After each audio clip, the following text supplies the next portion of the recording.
Yes, the National Assembly has given autonomy, full autonomy, to the state by their own bill, and it has now been sent to the states as assembly, who are supposed to endorse it with but so far 9 out of 24. 11. 9 out of 36. 11 out of 24 have agreed to autonomy.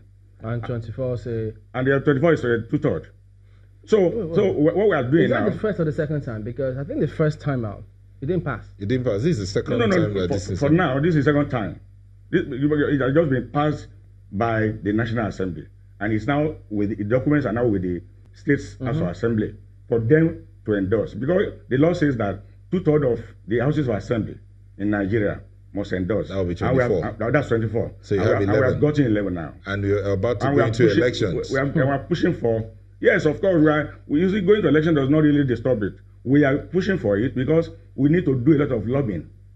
Because politics is about lobbying. You have to lobby because those people that are supposed to do that are even part of us. They have the money of the people. And what is the autonomy for? Is to grow the economy of the grassroots. And the people are there. Do you think to benefit from it? Yes. Do you think you will get the 24? With understanding and serious lobbying. Because all those people that are there as members of the House of Assemblies are part of the people that are from the grassroots.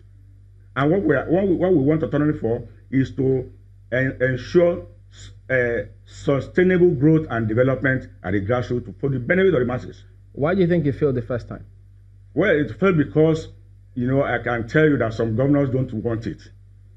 Some governors don't want it, that was why it failed. And most of the governors who didn't want it then, incidentally now, are those people that are in the National Assembly who are now really interested in doing it, which they have done. So you think the governors now, many of them now, because our politics is evolving. They can now see the reason why we should have autonomy. Okay. Because when the grassroots is developed, your country is developed. The argument then about why that joint account was created, or why governors or state governments were intervening in local government affairs, was because the local governments were not able to handle their responsibilities, payment of teachers, taking care of those inner roads that they're supposed to be building of markets. So the governors are now building modern markets and all that. So that was the argument then. Are you saying that with autonomy, this will change? With due respect, I have been a local government chairman who enjoyed autonomy, and I did well. All the resources that were given to my local government were judiciously used for the benefit of people. I can tell you, in Ekiti State, I was the only local government chairman that built 3-kilometer asphalt lane. I was the only local government chairman that built a secretariat that was even much more better than the state secretary at that time. I was a local government chairman. You built it with which funds? The one coming from the federal, I raised to the account. I was one of the very few chairmen that were paying bursary and scholarship to our students. So you built 3 kilometers of road. Any local government chairman. Hold on, you built 3 kilometers of road. Yes. How long were you in office? Just 3 years. 3 years. And you built 3 kilometers. Exactly. In 3 years. How much was the allocation? Very small allocation. Most of the time 6 million per month. Most of the time 7 million per month. But we were able to manage because look, there are 2 sets of allocation that will come. Okay. We'll come back to that. One will come VAT. Yeah. We'll come back to you in a moment. Just hold your thought. Don't go away.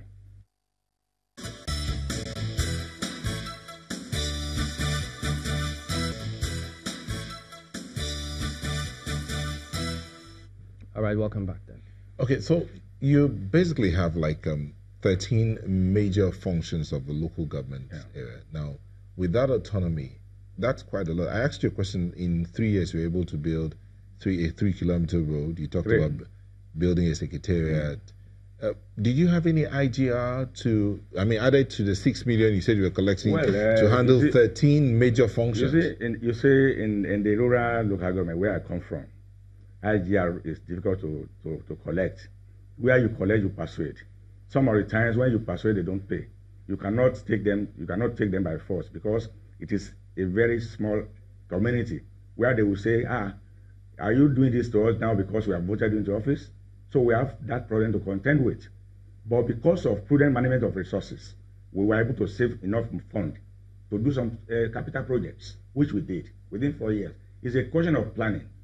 It's a question of plan, because I planned that, from the beginning of the year to the time they will pay WAEC fee, I would have saved some money to pay WAEC fees, to pay primary school living certificate fee, which I was paying. Okay. So none of the parents of my people in my local government were paying WAEC fee. They were not paying primary school fee. I was saving towards it to pay. This is to show that if there's autonomy, there are a lot of capable local government chairmen who can even successfully be governors of states who will handle local government matter, and this will be successful. How do you still function when, I hope I guess you're aware, the Supreme Court ruling that Algon is not known to the Constitution? Well, that's not true. Algon is registered with Corporate Affairs Commission. I have never heard of where Supreme Court has ruled against Algon that Algon is not. Algon is a legal entity. It is properly registered. And I have the certificate of registration here with me if you want to look at it. Do they have functions specified in the Constitution? Well, Algon is an association. Algon is an association. It's an umbrella body for the 774 local government. We all came together to form an association to look into the welfare of our people and monitor the way the affairs of local governments have been, operated, so that we don't fall into any serious problem. So it's like a guiding association to the sitting chairman for them to function well and deliver on their promises to their people. So it's properly registered, and we have only one Algon in this country. There's no regional Algon. There's only one Algon with organs like the Board of Trustees and the NEC. The NEC is under the purview of the president. The president of Algon is a serving chairman who will be elected among all the serving chairmen. And the Constitution says that the moment you cease to be a local government chairman, you cease to be a member of Algon. So anybody who says he's still running Algon when he's no more a local government chairman is maybe doing another thing that is very illegal. Honorable Odunayo Ategbero is the former Commissioner for Information in Ekiti State and says he's the chairman of BOT for Algon. Thank you for coming on this morning. Thank you very much.